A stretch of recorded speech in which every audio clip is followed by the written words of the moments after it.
All right, YouTube. Once again, it's Kennard Vernon Stewart here for the live stream talking Auburn football and the college football playoffs. Go ahead and like this video, comment, and subscribe to Vernon Speak Sports Auburn. And as always, it's great to be an Auburn Tiger War Eagle. I started this live stream at halftime of the Auburn basketball versus Richmond game in deference to the Auburn basketball team to give you all a chance to watch them. The Auburn Tigers, not right now, down to the Richmond Spiders out of the Atlantic 10 Conference, 35-34. Auburn playing, pretty decent on here tonight. They're definitely getting a little jump shot happy. I think they need to go back to what their strengths have been, getting the ball down to Austin Wiley, passing the ball around, taking more educated shots.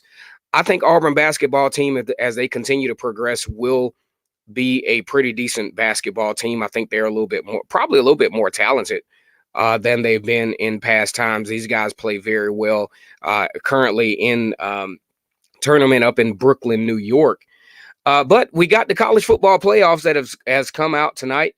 And, very interestingly, we have a new number one team in the country. We have Ohio State, which had the impressive win over Penn State. I think that's what the committee was looking for. The committee was looking to see, how Ohio State will play against Penn State. Ohio State definitely didn't disappoint. Definitely in the driver's seat here for the college football playoff. They still have the conference championship that they have to participate in. Also, the big rival game against Michigan, which will really play a huge role in how all of this plays out. I want to welcome you all once again for a real brief college football playoff ranking show. And a lot of you guys were probably surprised at War Eagle, guys. We're probably surprised at the fact that, Ohio State took the number one spot over LSU, who have played very dominant, especially winning in the, doing great. I think this is a great day for college football. You got a shakeup in the top four.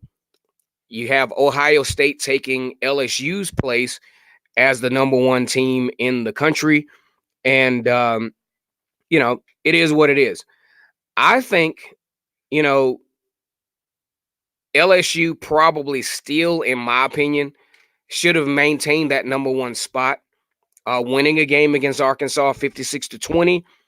That could potentially be a game where teams play kind of sloppy. I think LSU did a great job taking care of Arkansas, one of the more lower tier teams in the SEC. Did not do anything really to lose this spot. But I think Ohio State's impressive win over Penn State actually was what closed the deal for the College Football Playoff Committee. I'm going to read some of these comments real quick. Like I've been saying for the past couple of weeks, we need an offensive coordinator from the NFL. I think that is something that Gus Malzahn and this particular staff needs to start looking towards, because I think Gus Malzahn, his play calling is, he's impatient, for one. He wants to hit the big plays. He's not like Dan Mullen, who's engaged the entire game. I think he wants to get up on teams, 2-3 touchdowns, and then kind of take the game off. He needs a guy who is going to be not only qualified, but is going to be engaged the entire game. And that's the only issue that I've ever had with Gus Malzahn calling plays, is that his level of engagement from the first quarter on into the the fourth quarter is not always there. I think when things he gives up on things too quick. Now, I think Gus Malzahn has an opportunity to where, he has the talent. The offensive line has been kind of an Achilles heels for him there, and also the freshman quarterback, Bo Nix. But at the same time, he has the tools in place that if he was just stay engaged, what's up, Newt? What's going on, Brian Allen? Want to welcome Brian Allen, one of my favorite Georgia fans here tonight for the college football ranking playoff. Georgia actually coming in as the number 4 team in the country, and I'm going to tell you why I think they deserve to be the number 4 team here in just a second. Caleb Deese asks, what about Derek Brown for Heisman? I really would like for him to at least go to the event up in New York. Do I think he'll win it? I don't think so. But you know, I Derek Brown has had a very good season for Auburn. You talk about great plays against Florida. You talk about being dominant in pretty much all the games after Tulane, and no way. I think Derek Brown should go to New York to be in the to be a candidate. But as far as being a Heisman Trophy winner, based on what the Heisman Trophy usually likes, criteria wise for a Heisman candidate, one, they tend to like offensive players, and I think with Joe Burrow and those guys at quarterback that have played so well, Jalen Hurts, those guys that have played so well, I think that Derek Brown as a Heisman candidate is probably a long shot. But you got to get the big man, give the big man a suit, send him up there, and let him, be a candidate. I don't know if he would even be a top 5 candidate for the Heisman. I know that it has been in the talks. He's been mentioned for for a lot of Defensive Player of the Year awards. What's going on, War Eagle, Anton Camilla? He's been in the conversation for a lot of the Defensive Player of the Year awards. He and Marlon Davidson have actually traded spots for SEC Defensive Player of the Week, week in and week out here in this particular season. So I think it could be warranted. I think those guys have set a good standard as to what we will start to look for in defensive linemen moving forward. But that part of Derek Brown for Heisman, I think that's far fetched. I think that's a little on the far fetched side. I like Hurts. I like Joe Burrow. I did like Tua Tagovailoa until he got hurt. There are a couple of other guys out there. But we're going to talk about this ranking real quick. Now, one area that I think in the ranking that, a lot of folks are really kind of sleeping on is you got to look at the Utah Utes. These guys are actually very good. The reason why you don't know about them is because when you look at the Pac-12 and the proximity of the times that they play football games, these guys play so late at night that you really don't get a chance to see how good some of these Pac-12 teams actually are. Right now, Utah is at the number 6 spot. Assuming they win out, assuming that, we'll talk about this in a minute, and Brian Allen, no disrespect to Georgia, assuming that LSU takes care of business against LSU in the SEC championship, which is, a lot easier said than done, you might have to ease Utah in that conversation. I'm going to tell you why. Utah has a very balanced attack. They played very dominant, even in some of the higher tier teams in the Pac-12. Of course, as a squad, we don't necessarily like to respect the Pac-12 because we really don't watch them. That's the reason why we don't respect them. But Utah plays a very good brand of football. They're very balanced on offense. They play incredibly well on defense. I think this is a team in Utah to where you can see a lot of these guys actually play in the NFL one day. If I were to compare a team, the Utah team, to say a team in the SEC, I think I would have to go with Utah is very similar to what Georgia likes to do. They're very balanced. They play very balanced on defense. You don't know who the hell their all-star players are.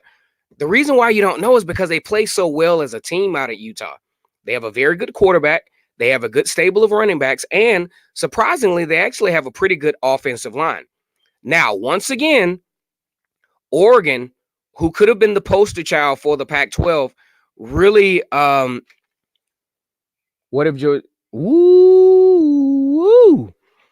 Look, you might not be able to. We'll talk about that in a second, Brian. See, y'all always jump the gun on this thing, man. and that's a great point.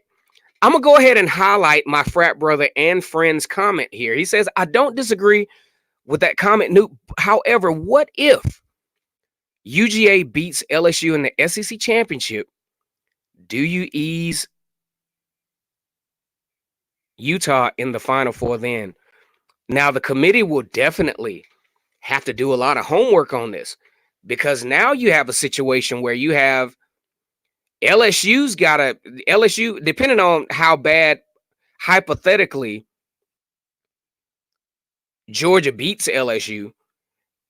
I don't know if you drop LSU totally out of the top 4. You got Alabama as a factor at number 5 for now until this Saturday. We don't know what Auburn and Alabama will do. But man, that would definitely be a shakeup, because now you have a situation where Utah will have, if they win out, they still have to play Oregon, who Oregon, you do it to me every single year. Oregon was in the driver's seat, then goes down to loses to Arkansas State. Not Arkansas State, Arizona State, to a true freshman quarterback. Justin Herbert picks the game. He's supposedly one of the top quarterbacks that will be taken in the draft. Picks the game to play one of the worst games of his life.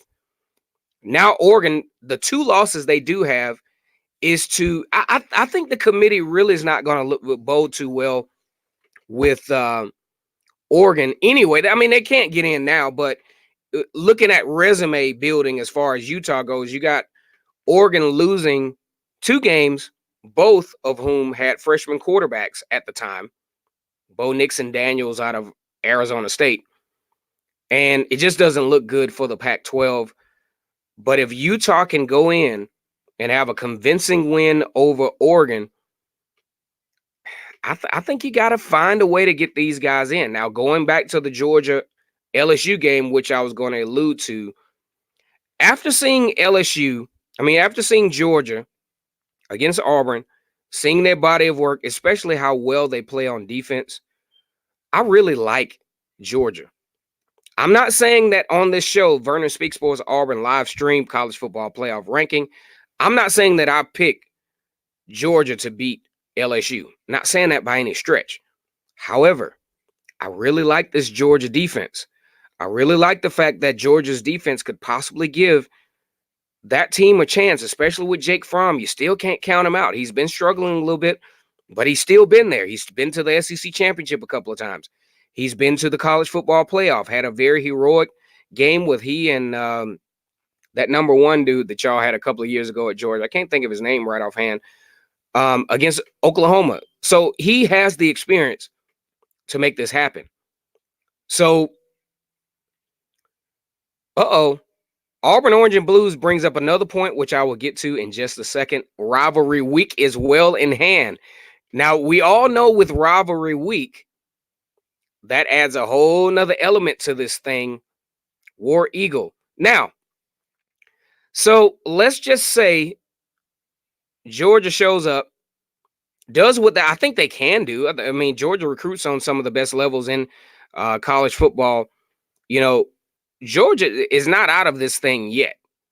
People are already counting out the fact that Georgia just can't beat the LSU. I think that's absolutely asinine. I think that's absolutely ridiculous. Georgia has, in my opinion, between Georgia and Auburn defensively, has the best setup, the best group, the best schematics defensively, maybe in at least Southern college football. I don't know about all those other teams, but from what I've seen, Georgia has proven week in and week out that they can stop anybody. So you can't count Georgia out, and you can't automatically say that they will lose to LSU. I think that is absolutely ridiculous. Let's go to some more of the comments. I'm calling it now. Dogs beat LSU by 2 points. Now, that is not at all outside of the realm of possibility. Based on what I've seen of LSU and Georgia, I think Georgia's had enough film study. They do have a young defensive coordinator, but he's backed up by Kirby Smart, who is one of the best defensive minds in the game. So we really, really need to put our game hats on here for this SEC championship and not discount automatically Georgia as a possible victor in that particular football game. So, last point before we get back to the Auburn versus Richmond Spiders basketball game. Auburn Orange and Blues said, well, look, what if Ohio State, you talk about a shakeup, what if Ohio State loses to Michigan? Oh, man. That brings up a whole lot of, that kind of gave me a brain freeze there for a second.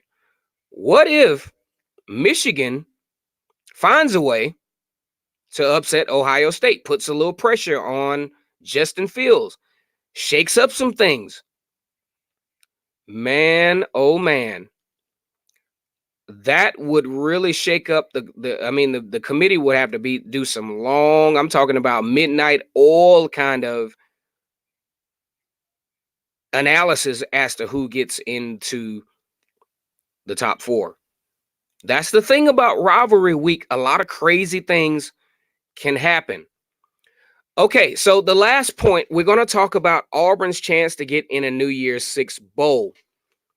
At the moment, I don't see and it's all because of the SEC. It's all because of the conference that they play. And I think Auburn is very capable, should be in a New Year's Six bowl, but they're probably going to wind up either in the Citrus Bowl or the Outback Bowl, mainly not because they're not good enough, but because of the way things have turned out. You got a situation where you got to put Alabama probably in a New Year's Six bowl. Florida will probably make a New Year's Six bowl, and then let's say Georgia. So I think that puts Auburn in a New Year's Day bowl, but not in a New Year's Six bowl. But hopefully, Auburn can find a way to beat Alabama, who's been depleted. I think this is a chance for Auburn to kick Alabama while they are quote unquote down with all the injuries, and possibly ease Auburn into a New Year's Day bowl, getting that 10th win potentially. But I just don't see where, because of how this thing is set up, how Auburn will make a New Year's Six bowl, even with a win over Alabama. So either way, we're going to get back to basketball action. We show a lot of deference to the Auburn basketball team, Final Four team from last year. They're about to take on Richmond for the second half, down 35-34 after a last-second shot by Richmond to take the lead. Once again, it's Kennard Vernon Stewart here for the podcast talking Auburn football. You heard it here first. Do not sleep on the University of Georgia against LSU. Also, Auburn having a big opportunity to shake some things up this weekend in the Iron Bowl, in the 30th year of the Iron Bowl taking place in Jordan-Hare Stadium. A lot of you all may not want to believe this, but the series has been relatively even for the last 30 years. Alabama at 16, Alabama at 14. More content to come. I love you guys. The SEC is the best conference. Auburn is my favorite team. Like this video, comment, and subscribe to Vernon Speak Sports Auburn. And as always, it's great to be an Auburn Tiger. War damn Eagle.